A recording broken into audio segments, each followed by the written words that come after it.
All right, EG1, firm foundation, key of A. Let me say up front, there's a lot going on in this song. In the ISO, especially if you put headphones in. I'm not going to say the whole time, but most of the time there are two things happening at once. So there are some judgment calls being made. You can feel free to agree or disagree with some of that stuff. The primary one, so it's mostly slide stuff. And then we'll just talk through nuances, whatever. Actually, we'll just save that and we'll do it in order. So, with the song starts, you basically just have a whole lot of kind of ambience, like you're kind of swelling slide notes here and there. It's mostly swelling, and then occasionally you'll slide some notes. I would say there's not a whole lot, as with normal swelling, like playing exactly the right swells at exactly the right times is, to me, less important than filling the space and responding to the chord changes that there are in a way that makes sense. That's kind of goes without saying. So rather than obsess over kind of what the right thing to do is, you pretty much, like with any other swelling, just follow the chords. And then if you have your slide and your delay and reverb kind of dialed in the right way, like kind of any interval you slide in and out of that makes sense with the chords being played just sounds cool. So you get some amount of freedom with that regardless, instead of trying to capitalize on, oh, well, like in the first and third and fifth phrases, they just swell the note. And then in the other phrases, they actually swell from like a 7 to a 1, or like a 3 to a 5, or 5 to 3, whatever. So I am not going to obsess over that, but rather to just sort of explain what's going on with the first part. The section labels of this song are super weird. Like, there's like no verses, like everything's a chorus and a refrain and an interlude. Bridge is the only thing that really makes sense. And there's like 100 choruses. So forgive me if the sections get a little confusing, but we're basically talking about the intro of the song up until the first refrain, which is the big, he won't part. So to start with, you've got, kind of a middle position. And like I said, you're doing slides. So we've got, for me, that equates to, I have an eighth note delay on that isn't super impressive or long or anything like that. And then my kind of biggest, most cavernous sounding reverb, probably what I would call a second stage drive and a compressor. It's more I find that like more drive than you think is the way to handle slide stuff. And then you're just swelling, whether you do that with a volume pedal or you do that with your volume knob. That's what I'm doing for this. It doesn't really matter. So the effects sound like this. So you can hear the eighth note repeat, and then you can hear the caverns still caverning. Lots of that. And so that makes some nice textures when you swell, like into whatever note. And then, like I said, you get kind of when you choose to slide one of them when you swell.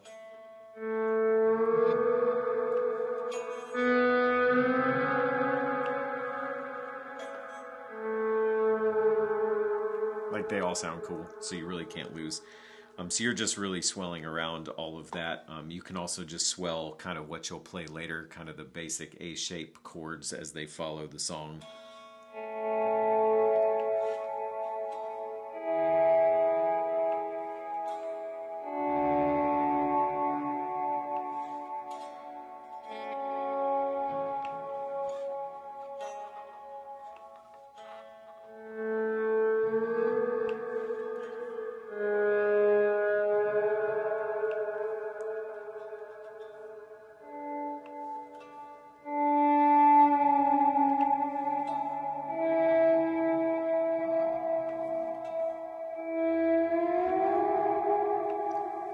You get the idea. So that's kind of what you're doing all through that. I would say the only part that's actually crucial, I don't know, it's kind of cool, is like when you first go into the the he won'ts and you transition a little bit into the type of stuff you're playing, like you're starting to play higher register stuff maybe, is where you kind of take this 5 and slide into the 1. So why would he fail now?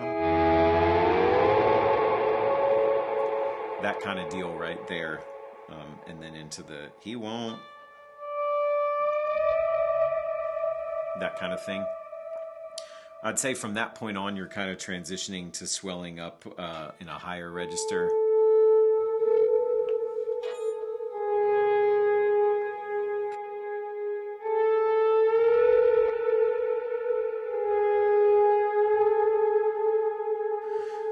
That's basically what you're doing up through that part.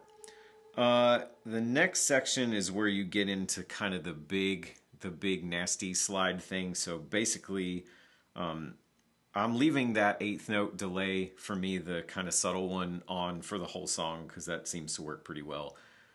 So for the next section where it goes to the bigger patches, I just go up a drive level and down a reverb, if that makes sense, and switch to bridge pickup, which is where you are for most of the rest of the song. So that's more this, whereas this is the first kind of effects. Sorry. Super long tail, whatever. The second one is, so it doesn't get quite as much in the way, but there is more drive there. Because once you hit that section is when you start hitting the playing chords pretty much. I'll back off the gain a little bit.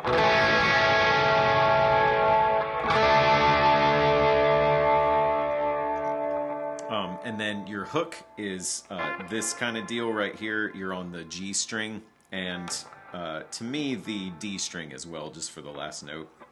And that starts with this kind of deal.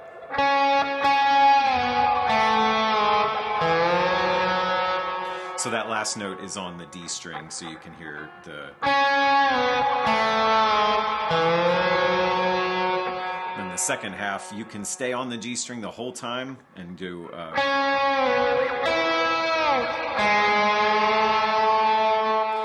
That's nice because then you're in position to play your A chord again. Alternately, if it's easier, you can kind of go down to the D string again and get the... Let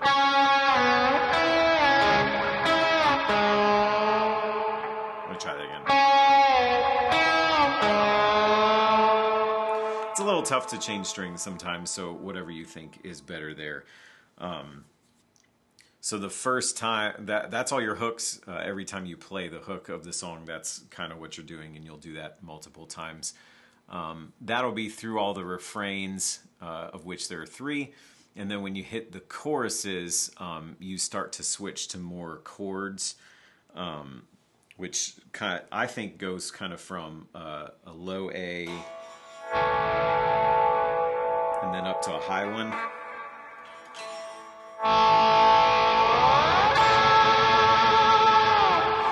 And then you're kind of coming down here and playing a hook.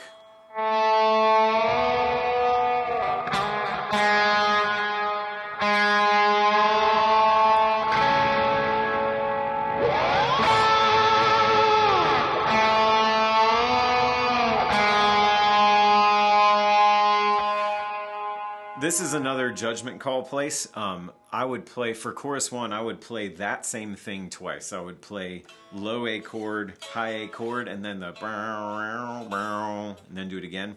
Low A chord into high A chord. For simplicity. Or you could add a different note at the end the second time.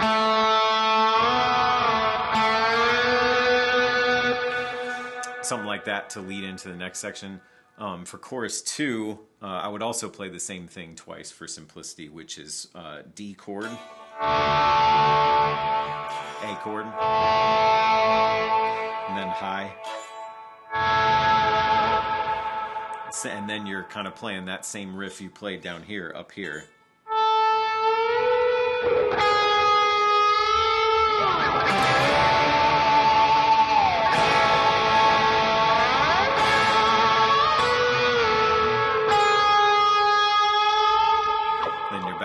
there for the he won'ts. Back to your hook. They actually throw in a slide that you can do if you want from there. But then it's tough to kind of get back to this.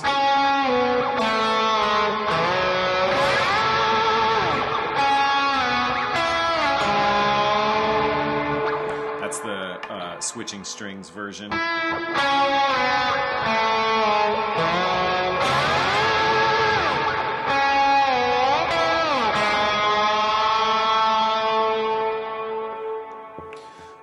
So that ends pretty much the first half of the song. Then you have a choice to make, because technically what happens is the slide makes an appearance one more time for the hook at the very end of the song, the very last refrain. In the ISO, you can totally hear the slide. So you have a choice. You can, unless you have one of those jet slide things, which I do actually. It's like a ring, and you can, wear it, and you can kind of, move it like in and out of your finger. But I don't really like how it sounds, because I don't like metal slides. Whatever, so sue me. So you have a choice to make. Basically, you can keep your slide on the whole time, and you can play the riff for the bridge around wherever you have your slide, whether you play it ring finger or pinky, either one. It can be done. I do not think it is worth it to keep your slide on the whole time, but you get to kind of make a call that. Or this could be the point where you ditch your slide, which I think I'm going to do, and then just play the last riff without a slide, which I actually like. I think it adds something to the end to not go back to that and to play it different. So judge for yourself. You can do it either way. So when we get to this section, we come down to middle position again to start with, and we are on kind of more of a first stage thing. The same reverb as the patch before, so it's not like the biggest reverb or whatever. And then you're playing a riff that's down here, so you can, well, I'll just show you this way, where the riff is. So you're down here and you're going.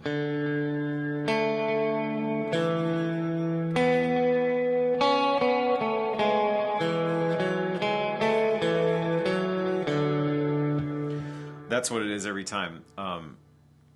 Depending on where you have how you play your slide, or if you want to keep it, you can totally leave that on there.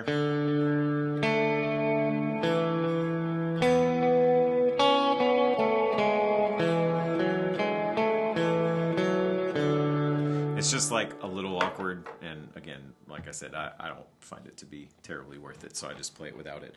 So you're playing that over and over again. You'll play it, let's see, I think you play it twice like that. And then I'll usually move to bridge pickup to bring one dynamic up.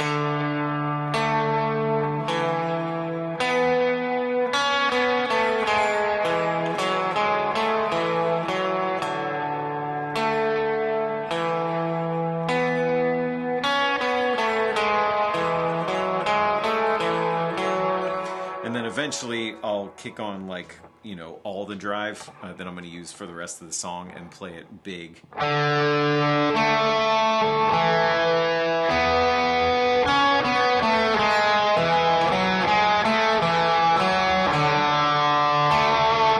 And then for the end of it, it's another place where the ISO is really messy, and so for the end of it, you kind of got your...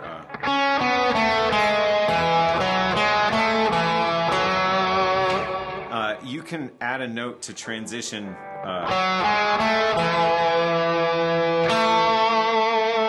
Like you could go back to a 1 or something like that. And then coming out of that is where you have another myriad of decisions to make about kind of how to exactly play what's going on, since there's two parts. I'm just going to play what I landed on, and then you can, accept or reject it as you would with anything else. So coming out of that, come up to an A, this A right here, the B and D, G strings.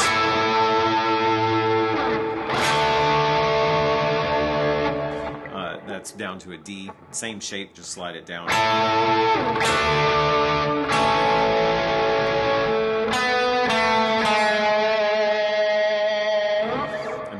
here, that's, and then so now then it's the part with the stabs. I am not going under, and they kind of do this.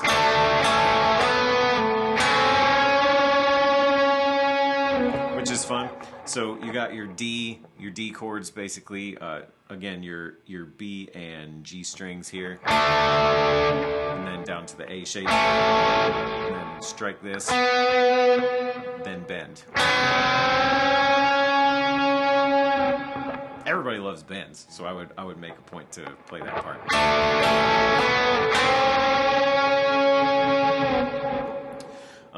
From there, I'll go back to the A, and then I'll kind of transition up to playing up here instead.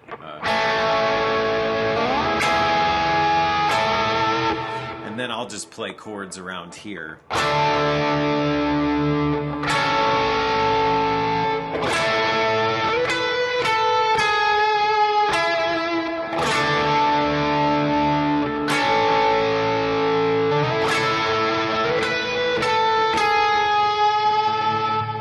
Bend into that, and then you're in the last He Won't, where there's all the hits.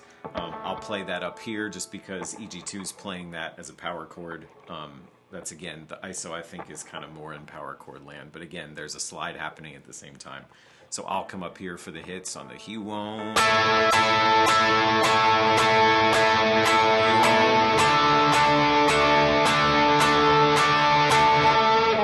And then you play the riff one more time, and like I said, I just play it without the slide this time. I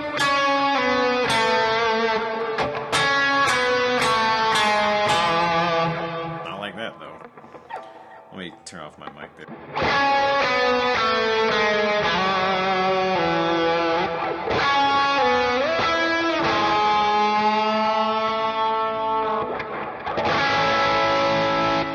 That's just a judgment call. I like to end on that that inversion there because you're right there anyway, and I think it sounds cool. So again, that riff without the slide is trying to play it cleaner this time. And